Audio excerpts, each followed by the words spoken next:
కామారెడ్డి, నిజామాబాద్, మెదక్ వర్షాలకు అతలాకుతలమైనటువంటి పరిస్థితి. ఆయా జిల్లాల్లో కొన్ని ప్రాంతాలు తీవ్రంగా ప్రభావితమయ్యాయి, కొన్ని ప్రాంతాలు స్వల్పంగా ప్రభావితమయ్యాయి. మొత్తంగా కామారెడ్డి, మెదక్, నిజామాబాద్ ఈ జిల్లాల్లోని ఉన్నటువంటి గ్రామాలు కావచ్చు, వరద ప్రభావిత ప్రాంతాలు కావచ్చు, పరిస్థితి ఈ విధంగా ఉంది. నిజామాబాద్లో రోడ్ల పరిస్థితి ఈ విధంగా ఉంది, అలాగే ప్రాజెక్టుల పరిస్థితి ఈ విధంగా ఉంది. అక్కడ ప్రభావితమైనటువంటి ప్రాంతాలు ఎట్లా ఉన్నాయి? మా ప్రతినిధి బాలకుమార్ జాయిన్ అవుతూ ఉన్నారు దీనికి సంబంధించి వివరాలు అందించడానికి. బాలకుమార్, ప్రస్తుతం ఎక్కడున్నారు, ఎట్లా ఉంది పరిస్థితి అక్కడ?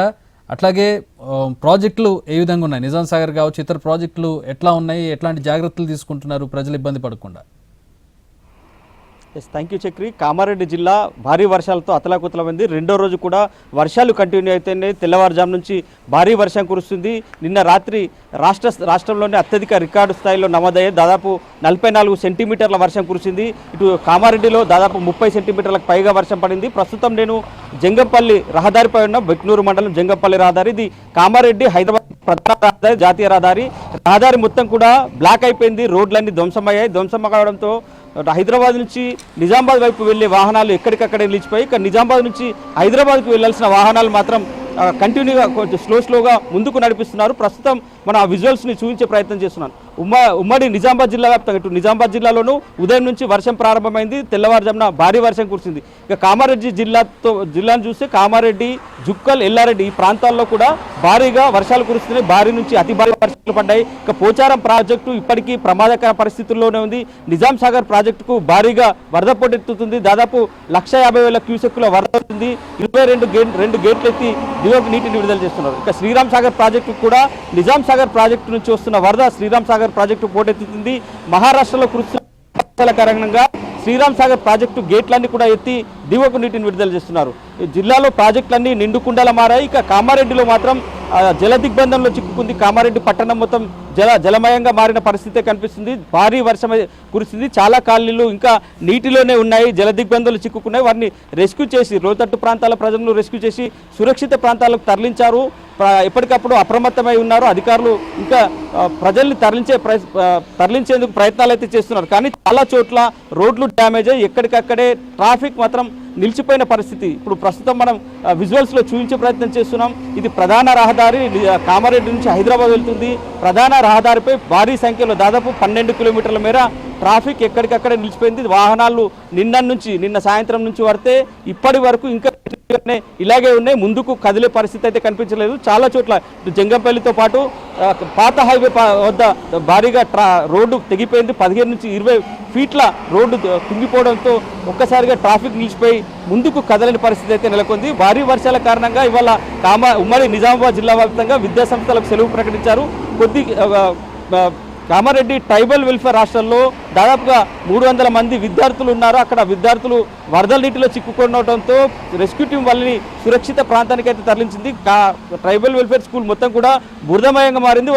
విద్యార్థులందరినీ కూడా అక్కడి నుంచి సురక్షిత ప్రాంతాలకు అయితే తరలిస్తున్నారు. ఓవరాల్గా జిల్లాలో ఇంకా వర్షాలు అయితే కంటిన్యూ అవుతున్నాయి. వర్షాలతో జనాలు అయితే ఇబ్బందులు పడుతున్నారు. కొద్దిగా వర్షం తగ్గితే బాగుంటుంది అనేది మాత్రం కామారెడ్డి ప్రజల నుంచి వినిపిస్తుంది. చాలామంది తీవ్ర ఇబ్బంది. గతంలో ఎప్పుడు కూడా ఈ స్థాయిలో వర్షాలు చూడలేదు.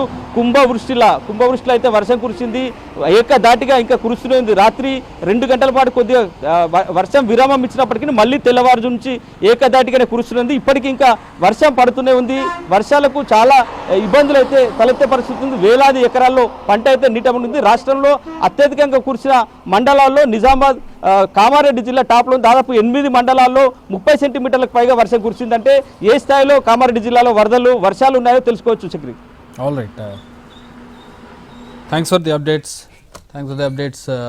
బాలకుమార్, ప్రస్తుతం నిజామాబాద్ కామారెడ్డి హైవే బ్లాక్ అయిపోయినటువంటి పరిస్థితి కనపడుతుంది. ఓవరాల్గా కామారెడ్డి అలాగే నిజామాబాద్, ఇటు మెదక్, కాస్త ఆదిలాబాద్ జిల్లాలో కొన్ని ప్రాంతాలు వర్షాలకు ప్రభావితం అయ్యాయి. ప్రధానంగా మెదక్, కామారెడ్డి జిల్లాల్లో ఉన్నటువంటి గ్రామాలు చెరువులు ఉప్పొంగడంతో ఆయా గ్రామాలు నీట మునిగినటువంటి పరిస్థితి.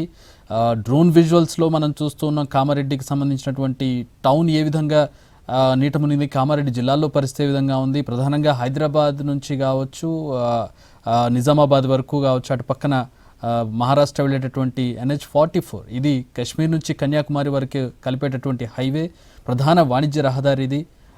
హైదరాబాద్ నుంచి నిజామాబాద్ మీదుగా ఆదిలాబాద్ నుంచి నాగ్పూర్ మీదుగా కశ్మీర్ వరకు వెళ్తుంది, జమ్మూ వరకు వెళ్తుంది, కింద కన్యాకుమారి వరకు వెళ్తుంది. ప్రధానమైనటువంటి కనెక్టివిటీ ఉన్నటువంటి రహదారి, ఎప్పుడూ రద్దీగా ఉండేటటువంటి రహదారి, కమర్షియల్ వెహికల్స్ కావచ్చు, ప్యాసింజర్ వెహికల్స్ కావచ్చు, ప్రధానంగా ట్రావెల్ చేసేటటువంటి రహదారి ఇది. సో ఈ రహదారి ఈ కామారెడ్డి అలాగే మెదక్ జిల్లాలుగా వెళ్తూ ఉంటుంది కాబట్టి ప్రస్తుతం అక్కడ చెరువులు పొంగడంతో పూర్తిగా రహదారి బ్లాక్ అయినటువంటి పరిస్థితి. నిన్నటి నుంచి కిలోమీటర్ల మేర వాహనాలు ట్రాఫిక్ జామ్ అయ్యాయి. ఈరోజు కాస్త రోడ్డు వెసులుబాటు రావడంతో కొన్ని ప్రాంతాల నుంచి వాటిని వన్ వేలో, అంటే ఒక పక్కన రోడ్డు పాడైపోతే మరో పక్క నుంచి వన్ వేలో వాటిని తరలిస్తూ ఉన్నటువంటి పరిస్థితి. చాలా స్లోగా ఈ రోడ్ల మీద ట్రాఫిక్ కదులుతుంది. ఇటు నుంచి వెళ్ళేటటువంటి వాళ్ళు, అంటే నిజామాబాద్ వైపు కానీ లేదంటే ఆదిలాబాద్ వైపు కానీ మహారాష్ట్ర కానీ వెళ్ళేటటువంటి ప్రయాణాలు ఉన్నటువంటి వాళ్ళు అత్యవసరం కాకపోతే ప్రయాణాలను వాయిదా వేసుకోవాల్సినటువంటి పరిస్థితి కనపడుతోంది. వర్షాలు తగ్గే వరకు రోడ్లు కోతకు గురవుతూ ఉన్నాయి, చెరువులు ఉప్పొంగి రోడ్ల మీద నుంచి ప్రవహిస్తూ ఉన్నాయి.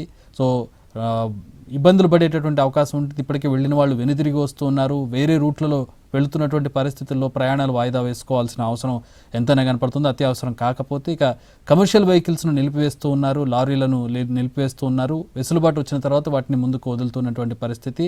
ఒక్క హైదరాబాద్ నుంచి కామారెడ్డే కాదు, కామారెడ్డి దాటాక ఆదిలాబాద్ దగ్గర కూడా హైవే మీద ఇదే పరిస్థితి కనపడుతుంది. ఇక గ్రామాల్లో నిన్నటి నుంచి 20 గంటలుగా కరెంట్ లేకపోవడంతో వాళ్ళ దుస్థితి ఏ విధంగా ఉంటుందో మనం అర్థం చేసుకోవచ్చు. కొన్ని గంటలు కరెంట్ లేకపోతేనే పరిస్థితి అగమ్యగోచరంగా ఉంటుంది. నిన్న రాత్రి కరెంట్ లేదు, నిన్న పగటిపూట కరెంట్ లేదు, ఈ రోజు కూడా ఇంకా కరెంట్ రాలేదు. సబ్స్టేషన్లు నీట మునిగినటువంటి పరిస్థితులు కనపడుతూ ఉన్నాయి.